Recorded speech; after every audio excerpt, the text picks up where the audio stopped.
Maslows behovspyramide er en model, der dækker 5 forskellige behov, som mennesket altid har stræbt og altid vil stræbe efter at opfylde i livet. Det strækker sig fra de grundlæggende fysiske behov, der handler om ren overlevelse, til de mere selvrealiserende behov, hvor der bliver overskud til udvikling. Det fysiske behov. Det nederste behov i Maslows pyramide. Det er det første behov, der dækkes, og det er behov, de langt fleste mennesker har brug for. Det fysiske behov er behov for de grundlæggende ting, så man kan have en normal hverdag, uden at kroppen udsættes for sult, væskemangel, nedkøling eller søvn. Hvis dette behov ikke er opfyldt, er det umuligt for mennesket at fokusere på andet. De andre behov eksisterer så at sige ikke. Derfor er det altafgørende for menneskets tilstedeværelse, at det fysiske behov er opfyldt. Det andet niveau i Maslows behovspyramide er tryghedsbehovet. Tryghedsbehovet handler om sikkerhed, stabilitet og frihed. Når tryghedsbehovet er opfyldt, har man en normal tilstedeværelse, uden at skulle bekymre sig om dagen i morgen. For at tryghedsbehovet er opfyldt, kræver det, at man har en stabil base.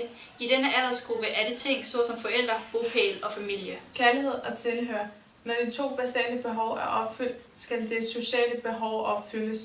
For at et menneske skal kunne trives og have lyst til at udvikle sig, skal det sociale behov være opfyldt.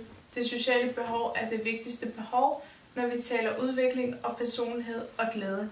Hvis et menneske føler sig overflødig i verden, uelsket og ude af stand til at gøre en forskel i verden, så er det sociale behov ikke opfyldt. Det føler til følelsen af at være ensom. Det sociale behov drejer sig om grundlæggende om at blive elsket, anerkendt og være i kontakt med andre mennesker. Påskyndelse. Det er behov for at få ros. At have mere selvtillid. Det er ikke nok, at man bare er en del af gruppen, at man har den samme bil og dukke som alle andre. Man vil gerne have noget, der er bedre. Markere sig og føle, at man er bedre end alle andre. Selvrealisering. Det øverste niveau er det niveau, som de fleste mennesker synes er det vigtigste. Det er selvrealiseringsbehovet. De mennesker, som har fået dækket de 4 andre behov, ønsker at skabe noget ekstraordinært, udfordre sig selv, skabe minder og få nye udfordringer. Det er ikke nok for disse mennesker at sidde på en institution i 300 dage ud af årets 365 dage. Disse mennesker, altså i dette tilfælde børn, vil opleve noget. De vil på eventyr, skabe nye relationer og udfordres.